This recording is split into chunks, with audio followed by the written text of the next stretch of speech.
removed the subsidy on the fuel, which is a very good move for us, the marketers.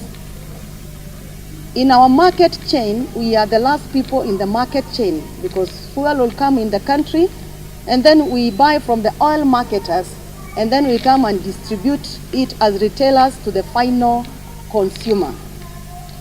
For the last 2 years, we've been going through hard times as the dealers, because we have had a situation where our margins have been eaten by the oil marketers. We have a body that is called EPRA that is supposed to regulate the prices of fuel. And every 14th of every month we receive the prices that we should sell at on the retail level. On the same point, we also have a cap on the wholesale. But for the last year and something, this has been thrown out of the window. We never have any wholesale cap. So we found ourselves in a position where we cannot be able to plan for our businesses.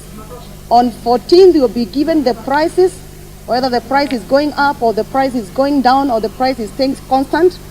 But when we go to buy our fuel, there is no cap on how the seller should sell to us. So you have a situation where you're supposed maybe to sell fuel at 170, and then you go and buy fuel at 169 or 168. You put transport, you are paying the rent, you are paying the employees, and this we have been waiting every cycle. We think things will be good. In the beginning they start well, by the end of the cycle we are making losses and losses. And if research is done, in our midst so many people have closed their business. And therefore we would want to request that the wholesale cap be returned, because this thing is killing our business every day. We are also requesting on the subsidies money. Before we used to have a lot of players in the market, the oil marketing companies that are importing the oil, and therefore there used to be competition.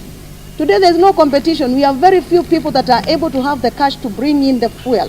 Most of the cash of the small marketers is held up in the subsidies money, and therefore we don't have competition.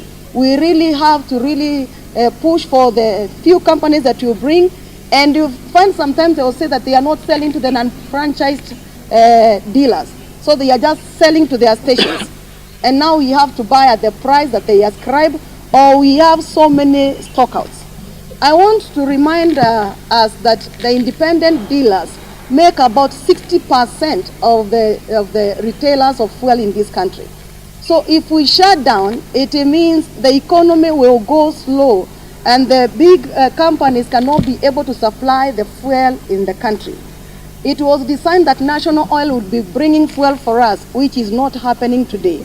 And therefore our request is that the government to pay the monies they owe, the pending bills they owe for the small oil marketers, so that we go where we had competition.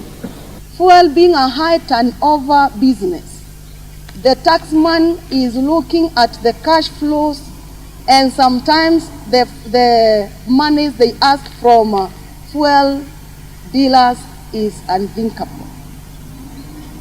And we want to ask that the government should give us people that are conversant with our market. The way we have agricultural extension officers, or we have health practitioners who are specialized in a particular line. We want people in KRA who know our issues and how the fuel industry works. Because you find, because this is a controlled market, you did your returns 3 years ago. After 3 years, our officer comes and says, your markup according to the market is this. Your turnover is this. They do a markup and then they ask you for 8%, which is not realistic when you come to the ground. So we are asking that we have someone who is specifically dealing with fuel, so that they can be able to understand exactly what we go through.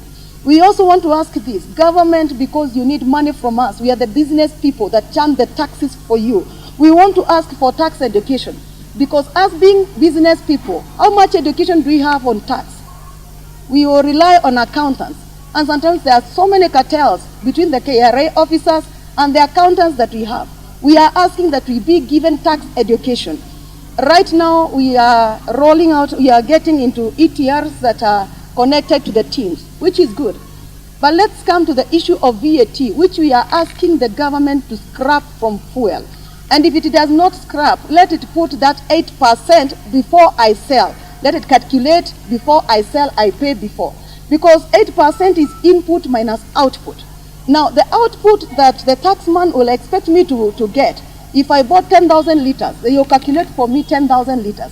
And anything that is liquid, you cannot get out what you brought in. Number two, when you get to the oil marketers, the pipeline, the EPRA have a way to calculate the losses on transit, spillages, they are facilitated for us. For us, we have those spillages, we have losses on transit, and nobody calculates for us. Because of lack of competition also, we have marketers who have cartels. You go with your tanker, you get fuel, you are buying 10,000 liters, you get less 100. And because of the few people that are selling, you have to still buy tomorrow. So you have lost 100 liters times 180 shillings, that is the market price today. You've lost that money before you start selling. And now when you come with your product, the taxman expects you to pay the 8% of fuel that you never got to your station. And then this taxman wants to mark you up with the margin that they expect to be the margin in the market, but they don't remember that you did not have a wholesale cap. And this thing is being followed after how long? It is being followed after 3 years. So we are also requesting, because government, you're getting money from us, why don't we have somebody who is following our returns in a period that is shorter? Maybe 3 months after I do the returns, let this person come and say, you have not done well, you should do this and this, so that our system should not harass us. The canons of taxation, one of them is fairness and convenience. There is an effort to remove us from the market, because being 60%, of course, we are giving the big players a run for their money. In the year 2021, we were called for a public participation for a draft that wanted to be passed as law. And some of the things that were proposed there were just weird. One of the things was that you should give the amount of fuel you sell every month, and you should also, if you are putting up a business, you should explain how much money you have, where you are putting up a business, if there are competitors near. And we ask, this is a free market. Why should I explain to you? If I come and do my feasibility study wrongly, I fail. It's me that has failed. It's not you. And they were like, we don't want an investor to come all the way from France to put up a business and then they don't make a return for their money. And I remember asking, aren't we investors?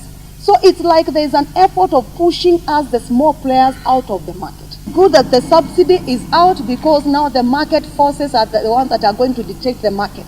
So it's good. With the subsidy, we used to have these small players, their money being held. And also even the big players, they want value for their money. There is interest, there is a cost for every money. So if the government is holding your money for 1 month, you want interest on that money, and definitely the cost will go up. So removing the subsidy is good for the market, is good for us.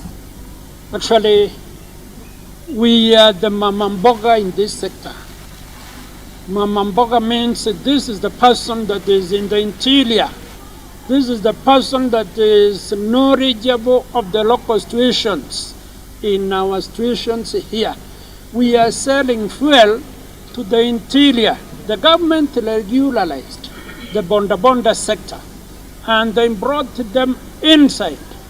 So the bonda sector is assisting. So these are the people, these are the players who found that even in the interior where there is no tarmac, we can have a single pump to reach those people in the interior. Now we are calling for protection from the government now. The government to protect these small players from the multinationals. We are legal in business. We are having all these certificates and the licenses. Now we request that we are recognized as legal players, and we are protecting so as to get something and to have service provision to those other local people. Otherwise, there are so many licenses, and that's why we are requesting they be in one house Even if there are 20 licenses, we need to be considered.